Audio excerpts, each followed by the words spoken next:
It's 1968. Lee Iacocca, a Ford executive, taps a pencil on a design sketch. He wants a new subcompact car under $2,000. To hit that price, corners must be cut. He sees a minor design compromise on the fuel tank placement, an unprotected tank positioned perilously close to the rear axle. A tiny detail easily overlooked, right? Engineers whispered concerns, but the urgency for a rapid, cheap hit overrode caution. This seemingly insignificant choice won't cause problems. Ford thinks they can get away with this Pinto. He was a Ford superstar, sure. But nobody thought this specific car, this minor detail, would become his most infamous legacy. The Pinto launched to fanfare, a symbol of affordable freedom. At the time, it was just business. But as years passed, a horrific pattern emerged. Rear-end collisions, even minor ones, transformed routine accidents into fiery death traps. Families shattered, lives lost.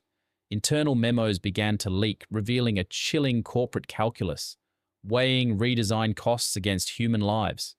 By the late 1970s, Ford faced hundreds of lawsuits. They paid out billions, acknowledging a design flaw. This car was in Lee Iacocca's story begins in 1924 in an aspiring immigrant community in Allentown, Pennsylvania. His parents, Nicola and Antoinette, built a new life from the ground up. His father hustled with hot dog stands and rental cars while his mother managed their busy home. Young Lido, as he was known, saw firsthand the relentless grind, the struggle for every dollar, and the fierce drive to make something from nothing. He watched his father haggle, innovate, and always push forward. "You never stop," his father used to say, "never." That simple truth etched itself into the boy's mind, a constant engine for what would come next. By 1946, Lee Iacocca arrived at Ford Motor Company, fresh out of engineering school. But the factory floor wasn't for him. He hated the technical minutiae, the slow pace. He wanted action, results, sales. He quickly pivoted, diving into marketing, where his aggressive, no-nonsense style thrived. In the mid-1950s, he masterminded the 56 for 56 campaign in Philadelphia, offering a 1956 Ford for $56 a month. It was a sensation. Sales skyrocketed. Ford noticed. They saw a man who didn't just meet targets, he annihilated them. You think that kind of ambition goes unnoticed? By 1960, Iacocca was running the entire Ford division, ready to take on the world. Then came 1963 and a harsh lesson. Iacocca, riding high on success, pushed hard for a new affordable family car. He envisioned it as a smaller Falcon, but internal politics, bureaucratic inertia, and a cautious board shot it down. The project died. For Iacocca, it was a rare public defeat, a clear signal that even the most ambitious plans could unravel if you didn't control every single lever. He swore he wouldn't make that mistake again. He learned to bend the rules or break them to achieve his vision. In 1968, Iacocca, now Ford's executive vice president, issued a brutal ultimatum, a new subcompact car. It had to weigh under 2,000 pounds. It had to cost under $2,000. And it had to be designed, engineered, and ready for production in just 25 months. That's lightning speed in the auto industry. Why the rush? Foreign imports were eating Ford's lunch. Iacocca needed a cheap, small contender, and he needed it yesterday. Engineers scrambled.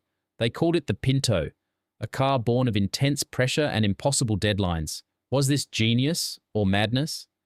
Then came 1969. Early crash tests of the pre-production Ford Pinto models delivered a chilling verdict.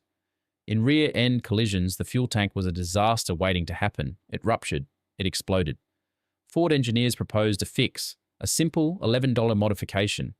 But in 1970, Ford management made a stark calculation. Facing immense pressure to meet Iacocca's aggressive schedule and cost targets, they looked at the numbers. An $11 fix per car, multiplied by millions of cars. No. They decided against the redesign. They weighed the cost of human lives against the cost of a safer tank. You read that right. By 1971, the Ford Pinto rolled off assembly lines and into dealerships.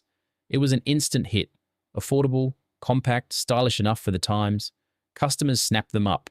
Mid-1970s, though, something started to shift. News reports trickled in. More and more often, Pintos were involved in fiery, horrific rear-end collisions. Lives were lost. families devastated. Consumer advocates led by a relentless Ralph Nader started connecting the dots. They smelled a cover-up. Then in 1977, Mother Jones magazine dropped a bombshell. Pinto madness. This wasn't just a story, it was an expose. It laid bare Ford's internal documents, including that infamous cost-benefit analysis. The one where Ford calculated the cost of lawsuits for deaths and injuries was less than the cost of fixing the fuel tank. Public outrage erupted. Could a corporation really value profit over human lives so explicitly? By 1978, under immense pressure from the NHTSA and a disgusted public, Ford was forced to recall 1.5 million Pintos and Mercury Bobcats. Then, the unthinkable happened. A grand jury indicted Ford Motor Company on 3 counts of reckless homicide. The trial, Indiana vs. Ford Motor Company, changed everything. Ford was eventually acquitted in 1980, but the damage was done. Product liability law, corporate ethics, and public trust were irrevocably altered. Lee Iacocca, reflecting years later, stated, "I just regret that Ford didn't live up to its full potential during those years." From a cheap subcompact to the subject of a criminal trial, the Pinto showed the world the true cost of cutting corners. The question that echoes through time, long after the last Pinto rolled off the assembly line, is whether Ford truly got away with it. For the families who lost loved ones, for the survivors forever scarred by its design, the answer is a resounding no. The Pinto saga forced a brutal reckoning, not just for Ford, but for an entire industry. What began as a ruthless cost-cutting measure, a cold calculation weighing human lives against the price of a safety redesign, erupted into a firestorm that forever changed the landscape of product liability law and corporate accountability. It wasn't just a car, it became an enduring symbol, a symbol of corporate arrogance, of the perilous pursuit of profit above all else.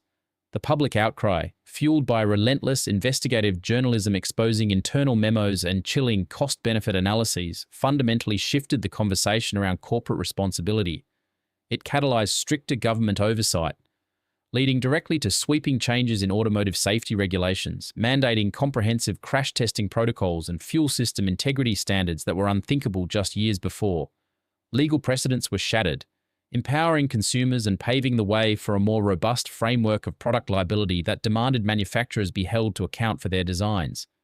The Ford Pinto became the quintessential cautionary tale for product liability, corporate ethics, and the devastating cost of valuing profit over safety. Its shadow continues to fall across boardrooms worldwide, a constant grim reminder for every executive weighing profit margins against potential human cost. We see its legacy in every airbag, every reinforced chassis, in the relentless pursuit of 5-star safety ratings that now drive consumer choice and manufacturer design. The memory of the Pinto didn't just fade, it transformed into an indelible part of our cultural understanding of corporate responsibility, ensuring that public safety would eventually supersede corporate convenience. What was lost were lives, and what survived was a searing, unforgettable lesson. If this story of corporate choices and their human cost resonated with you, please hit the like button. It truly helps YouTube share these important historical lessons with more people who care about how the world around us was shaped. Subscribe and you'll find a new chapter from the channel here every week, exploring more untold stories.